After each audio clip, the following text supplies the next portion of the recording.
Hey everyone! Today on the plastic canvas we're painting Lunk from the Mages Guild in Wildlands by Osprey Games.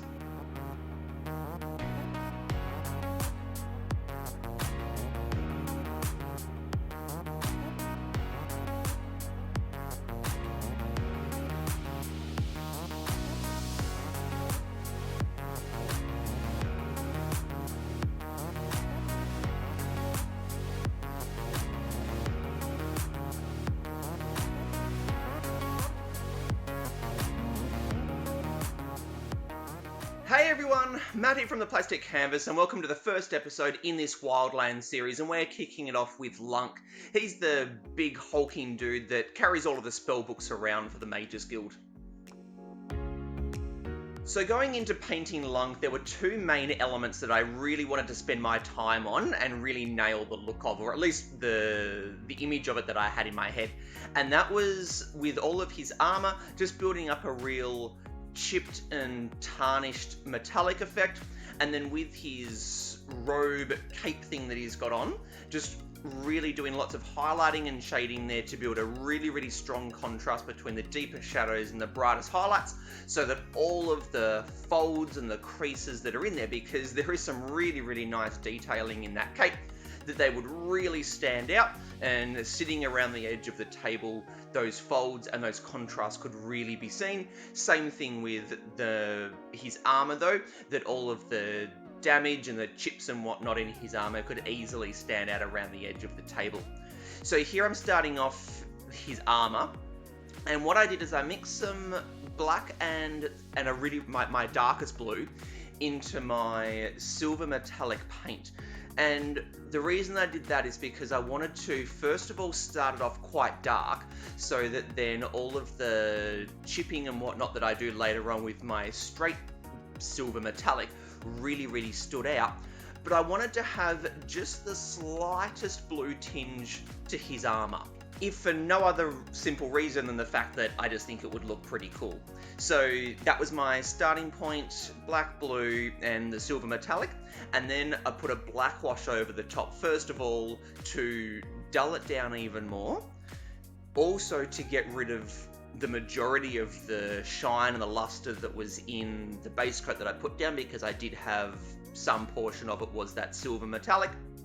And then also so that it can go into all of the recesses that are in his armor, because there is sort of that lobster kind of paneling going on a little bit there, so that can start to bring that detailing out a bit. And then you can see what I've also done is the parts that I'm going to be colouring or painting bronze and brass, because I do want some different metallic elements so that they stand out and you can tell the different elements, and that just reads a little bit better. You know, it's easier to pick out the different parts of the armor.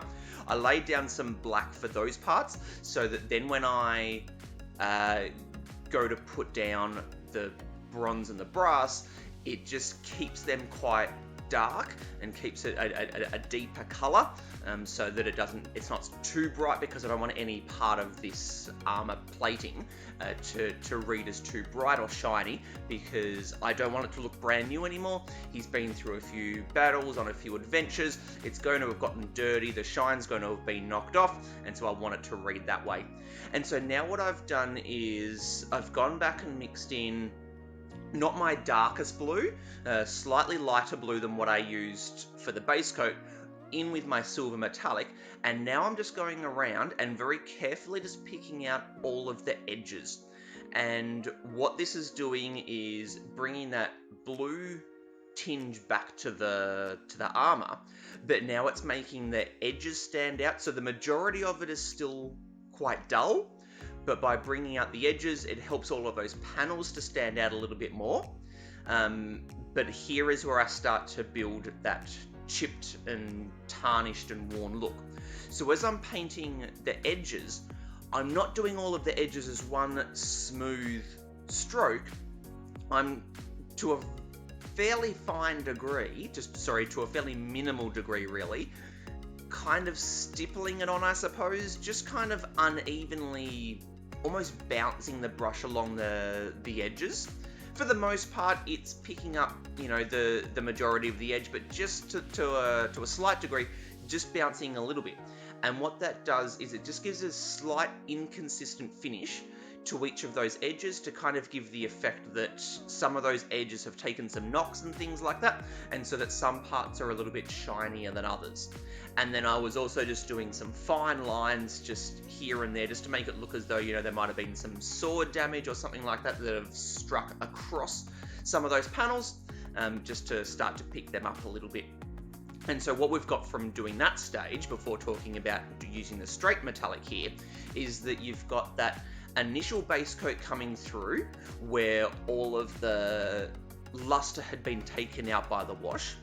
Then we've got most of the edges have now got that blue metallic tinge coming through and some battle damage going on there. And now the final element is the straight metallic, and this I'm using this even less than the previous stage where I had the blue mixed in. So this is really just picking out the absolute edges of each of those panels, because I figured the edges are probably the, you know, the parts that are sticking out the most are where most of the damage is going to occur. And maybe, you know, in parts it's been worn down to just the bare silver steel.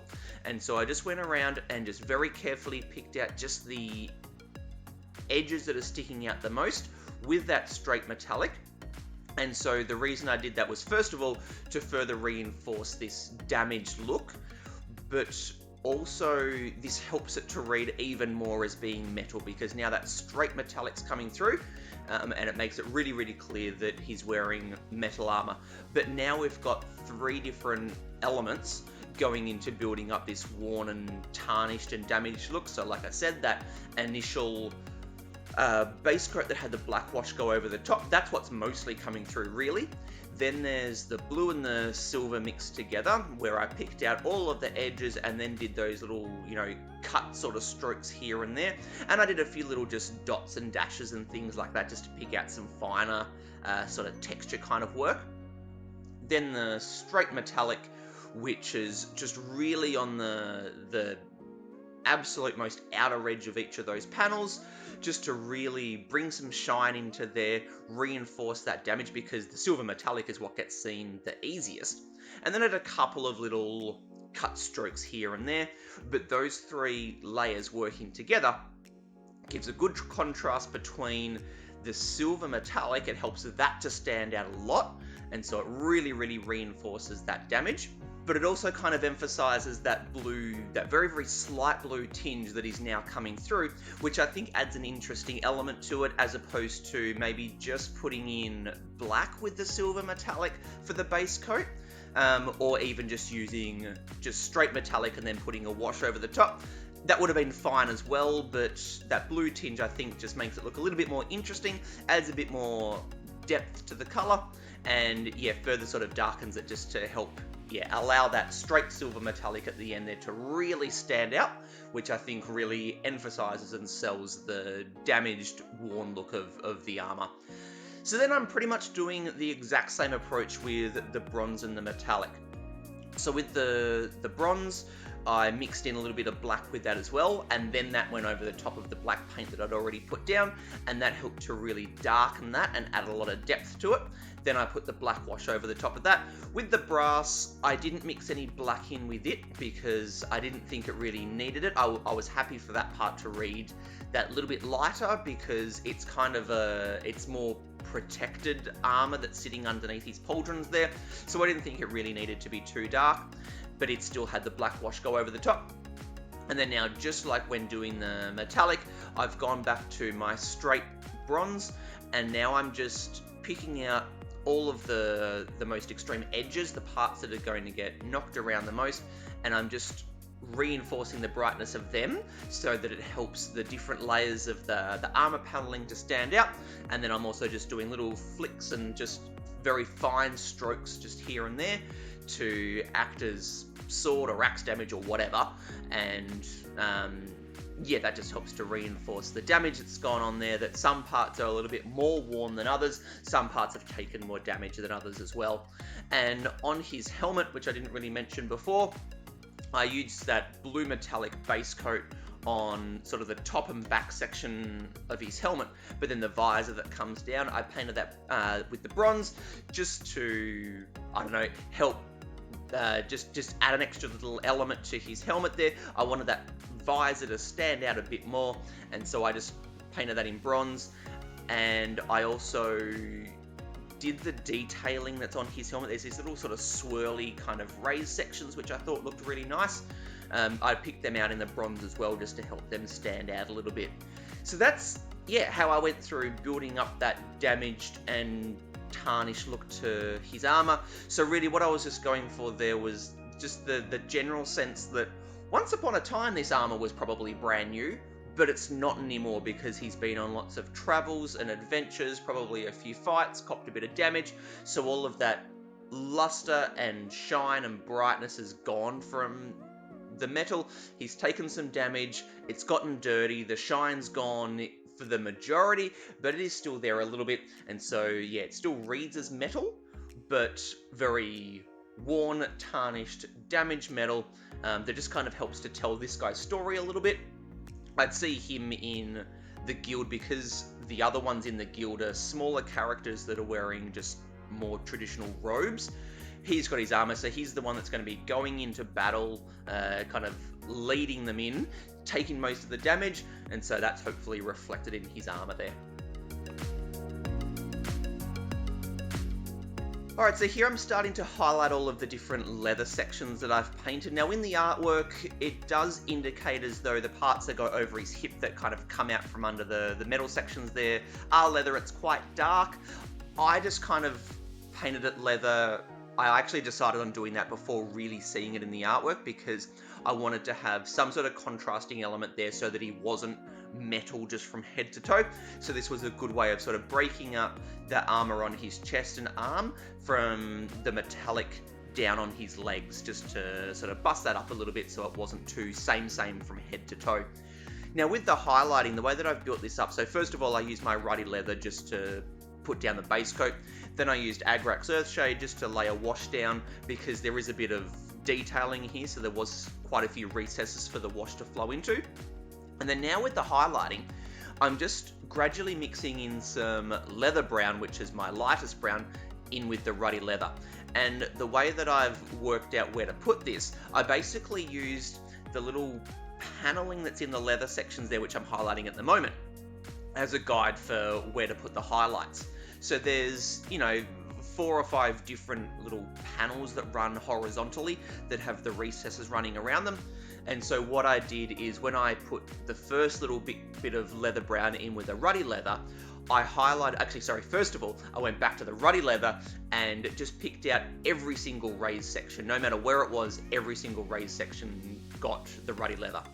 Then I started to mix in the leather brown just to lighten it, and I lightened it just a little bit initially, and I picked out every single raised section except for the very, very bottom one that's closest to his legs. Then I mixed a little bit more leather brown in and highlighted all of the raised sections except for the bottom one that got the initial bit of leather brown in there. Then I put a bit more leather brown in, and then again starting at the top, worked my way down, picked out the raised sections except for the second bottom one. And so every time I lightened it, I started at the top but just went down one less raised section so that every single one just becomes gradually lighter and lighter and lighter until I ended up picking up just that top raised, horizontal panel, which was by then almost getting straight leather brown. He then also had this little kind of edging sort of bit to that section of his leather armor, and what I was doing there was, as the leather brown as more and more of that got mixed in, I'd put that down just at the top of that edging sort of part, and then clean the brush off then with the wet bristles, then just sort of feather it down towards the bottom, and I would just feather it less and less and less as it was getting brighter and brighter and brighter, and that just gave a nice subtle transition, a smooth blend, so that it looked as though the upper part of all of that leather, so you can just see there that edging that's right sort of in the middle there, so it just gave a nice transition just to help the top part look as though it was brighter than the bottom part. And then with the box there that all of the books are being carried in, look, I could have spent time to build some timber paneling there, which I think is probably what it looks like in the artwork. But this guy, I wanted to keep him fairly simple outside of his red cape and the armor, and so I just painted it brown, put down the brown wash just to dull it down a little bit, and then I just started to lighten it off with the, so I started with the earth brown, mixed in some leather brown, and then just started on the top lightening that, and then just gradually lightened it a little bit more, and then just really finished off with some edge highlighting, and that's all I did. I didn't want to actually spend time to paint wood panels there, which I mean would have looked pretty cool, but I just don't think this guy's worth it, because I want to just keep him nice, like a nice fun simple mini to paint. And then you can see also there, once I shifted to the red, I painted the bottom section of his leather armor there red as well. That was again to further, so you can see the red that I put there at the bottom of his leather, that was again just to further break up his different armor panels, so that he wasn't that, you know, just silver from head to toe, but it also helped to tie his front section in there with his cloak that's on the back. And you can see I also picked out on his chest armor piece there, where it's there's kind of like a diamond on its side sort of panel section. I also just picked out the edge of that, again just to help to sort of break up the armor a little bit. And now that I've laid the base coat down for his cloak, which was just the Carnage red, I'm now starting to do the shading. So first of all, I base coated this in Carnage red, which is on probably the darker end of my mid-range reds. I started with that one because it gave me plenty of room to go darker for the shading, but it's also given me lots of room to go brighter with the highlights, because I really want a strong contrast between the brightest highlight and the darker shadow. If I started with a brighter red, which may have looked better initially because it would have been brighter, I wouldn't have been able to push the highlights up as far. I would have been able to go to the same color as the final highlight, but there wouldn't have been the same contrast between the brightest highlight and then the mid-tones and then the darker shadows, because I would have been starting it with a brighter color. So I've started with a red, the Carnage red, that was at the deeper end of my mid-range reds, so that, like I said, I've got room to go down for the highlighting here, the shading here, but then also the highlighting when I come back. So for the shading here, I've gone to my darkest red.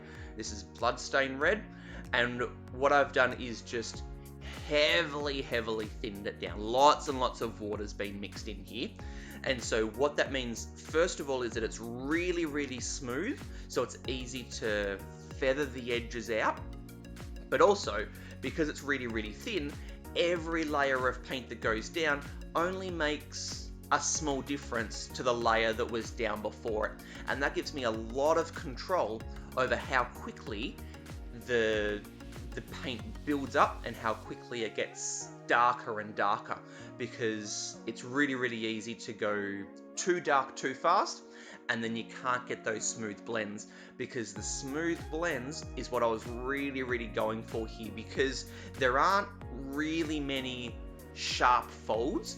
There's lots of just subtle curves, and so there's going to be subtle shifts from the darker shadow to the mid-range of the shadow, which will then blend into the base coat, the Carnage red, which is then going to blend into the highlights up to the brightest highlights. And so I really wanted that shift to be nice and smooth.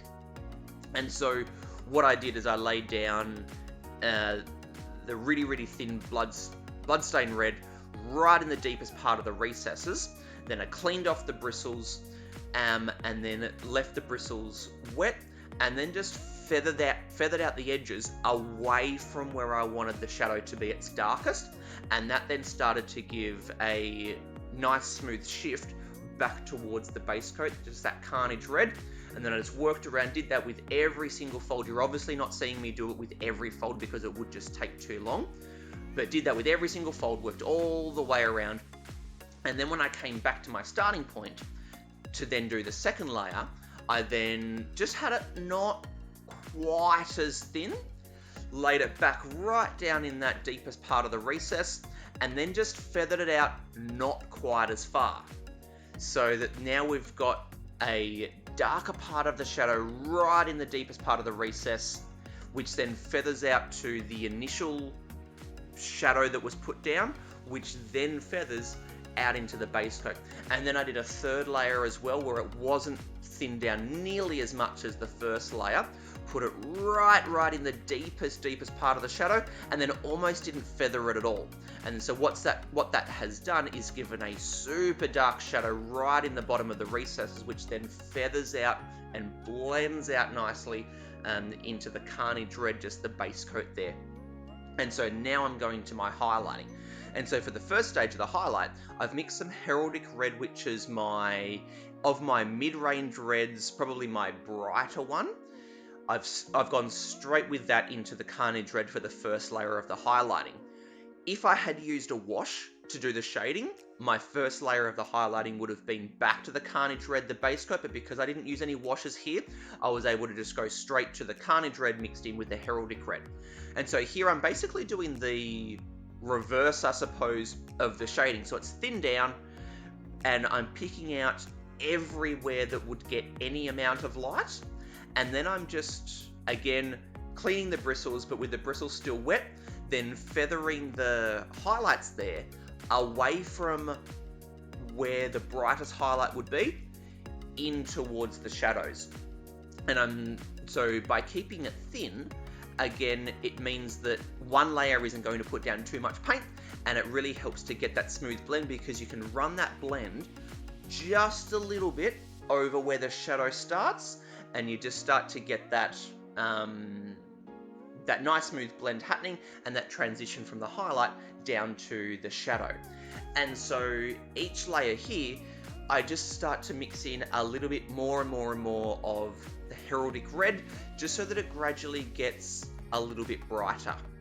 And so, yeah, I'm just trying to concentrate. Also, for this stage of the highlighting, I'm not really trying to worry too much about making the top look brighter than the bottom. At this stage, it's really just picking out everywhere that would be getting some amount of light. So I'm starting to brighten it and just feathering it towards the shadows. But as I do add more and more Heraldic Red, I'm not quite going as far down towards the bottom of his cloak as the previous layer was, so that it just starts to lighten the top and the middle sort of section a little bit more than down the bottom.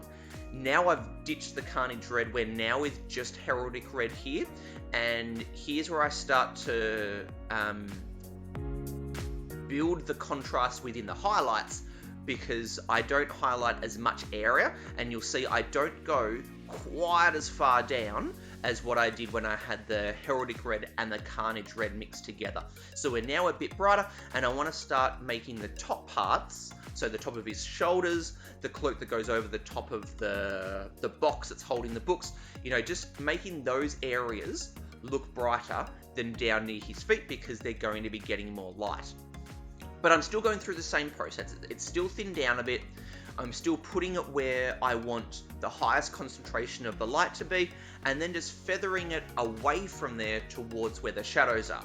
But by not feathering it quite as far as what I did with the initial highlights, it's now allowing the first stage of the highlights to come through when I had the Heraldic Red and the Carnage Red mixed together, and is starting to give the shift between the brighter highlights and the darker highlights, which then blend into the shadows.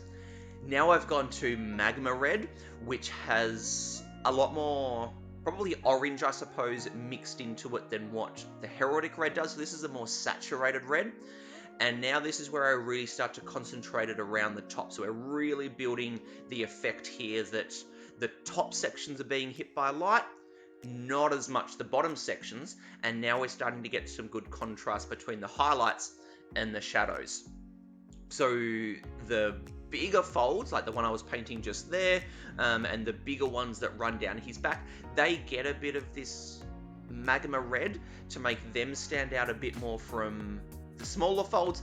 But again, I'm not going very far down his back, and just when I get to the point where I really want the magma red to stop, where I want that highlight to finish, that's where I then clean the bristles, and then with the wet bristles, then just feather it out to then transition into the heraldic red, which then transitions into the heraldic red and carnage red initial highlight, which of course then transitions into the base coat and then into the shadow. So it's all just gradually building it up with thin layers so that I'm easily able to blend it back into the previous layer so that I get nice subtle blends from the brightest highlight through to the deepest shadow.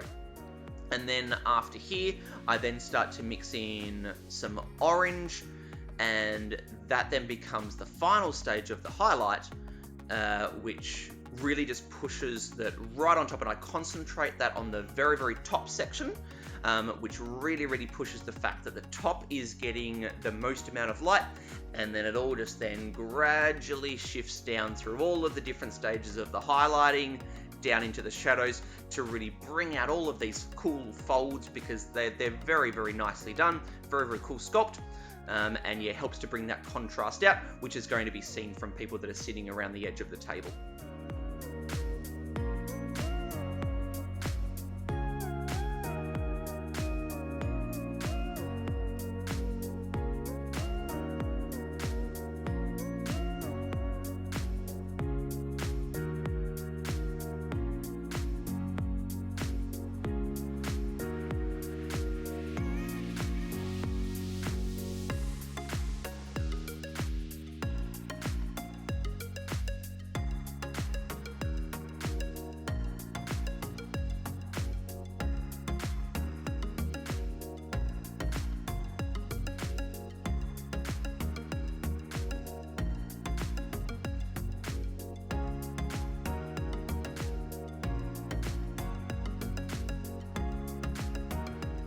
Alright, so with the highlighting coming to an end here, which is the main last thing that I do, the only last couple of things to do is paint his glowing eyes. I didn't paint the wispy sort of smoky kind of look that's coming out in the artwork, just painted some glowing eyes in there, a couple little bits of detailing like here around the red section at the bottom of his armor, and then all I do is just paint the base black, because it's too small to do any kind of scenery sort of look, but also with that colored cap kind of thing that goes over each base so that you know which guild is part of which.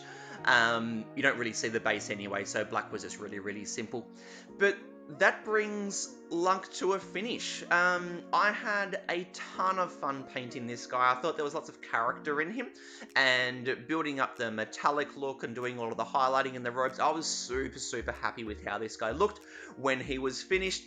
Really just kind of nailed the look that I was going for. So yeah, not too long spent on this guy, but lots and lots of fun. Really happy with how he came out in the end. So I hope you enjoyed this video. As I always say, I hope you've gotten something out of it, something that you can use in your own painting, or at the very least you just enjoyed watching. Please give it a thumbs up if you enjoyed it. Hit the subscribe button if you haven't yet to stay up to date with all of these videos as they keep coming out. And stop by Facebook, Twitter and Instagram, especially Twitter and Instagram, where I'm my most active, to see what I'm painting at the moment and what's going to be coming out in the near future. But with all that being said, this is Matt from The Plastic Canvas, signing out. Happy painting, everyone. Cheers.